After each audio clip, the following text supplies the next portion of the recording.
Ayan guys, bonfire muna habang naghahantay nung panghuli natin ng alamang. Ayan, maglagay kami ng ilaw sa gilid ng dagat para lumapit yung mga alamang, tapos sisiluin na mamaya. Ayan. Ayan. Habang naghahantay.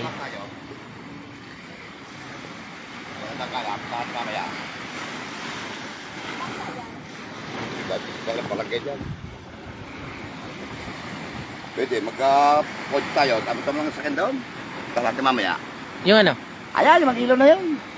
Yung dito pinapla yun. Tabi mo, din niya kasama ka dito. Ano pala, abot ako ito kay Pichong, ano? Okay, no?